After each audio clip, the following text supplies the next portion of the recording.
പണി അല്ല എന്താ പരിപാടി മീൻകുളം അപ്പൊ അർജന്റ് ആയിട്ട് വേണ്ടേ. നമുക്ക് അതിന്റെ മുന്നേ വേണ്ടത് എന്താ വെച്ചാല് ഈ കട്ട പതിക്കാനൊരു സംവിധാനമാണ് നോക്കുന്നത്. അപ്പൊ നമുക്ക് കട്ട പതിക്കാൻ ഇപ്പൊ ഇങ്ങനെ ആൾക്കാരോട് പറഞ്ഞുകൊണ്ടിരിക്കുന്നുണ്ട്. നമുക്ക് അതിന് കിട്ടിയിട്ടില്ല ആരും. അപ്പോ പ്രേക്ഷകരോട് ചോദിക്കാനുള്ളത് എന്താ വെച്ച് കഴിഞ്ഞാല് ഇവിടെ ഇപ്പൊ ഞാനിപ്പോ വെള്ളം ഇങ്ങനെ മെയിൻ റൂട്ടിൽ നിന്ന് വെള്ളം ഇങ്ങനെ വന്നിട്ട് JCB എല്ലാം കൊടുത്തിട്ട് ഇറ്റച്ചെല്ലാം കൊടുത്തിട്ട് മണ്ണ് ശരിയാക്കിയതാണ്. അപ്പൊ ഇവിടെ ഏത് കട്ടയാണ് പതിക്കേണ്ടതെന്ന് അറിയില്ല.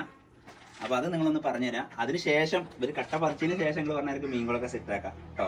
നമ്മൾ ഈ പുല്ലിപ്പുണ്ടല്ലോ ഇത് ഒഴിവാക്കിയിട്ട് ഇവിടെ നമുക്ക് ചെറിയ ചെടി പോലെ കളറായിട്ടുള്ള സ്ഥലം ഉണ്ടല്ലോ, നമ്മൾ കണ്ടിട്ടുണ്ട് നമ്മൾ അത് നമുക്ക് ഇവിടെ കൊടുന്ന് ഫിറ്റ് ചെയ്യാം. അപ്പോൾ അതിൻ്റെ മുന്നോടിയായിട്ട് നമുക്ക് ഇവിടെ കട്ട പതിക്കണം. നമ്മളതെന്ന് പറഞ്ഞാൽ മെയിൻ റോട്ടുമലാണ്. സാധാ സ്റ്റോൺ ഇപ്പോൾ മോഡൽ പോയിട്ടുണ്ട്. അപ്പം വേറെ ഏതൊക്കെ പുതിയ ഐറ്റംസ് ഒക്കെ ഉണ്ടല്ലോ, ഇടയിൽ പുല്ലൊക്കെ ഇങ്ങനെ ഇട്ടിട്ടുള്ള ആ ടൈപ്പാണ് ഉദ്ദേശിക്കുന്നത്. ഏതാ നല്ലത്, ആരെങ്കിലും ഉണ്ടോ അതിൻ്റെ പണിക്കാർ ആരെങ്കിലും ഉണ്ടെങ്കിൽ നമ്മളൊന്ന് അറിയിക്കും, വിളിക്കുകയും ചെയ്യും കേട്ടോ. നമ്പർ ഞാൻ സ്ക്രീനിൽ കൊടുക്കുന്നുണ്ട്. അപ്പോൾ ഓക്കെ.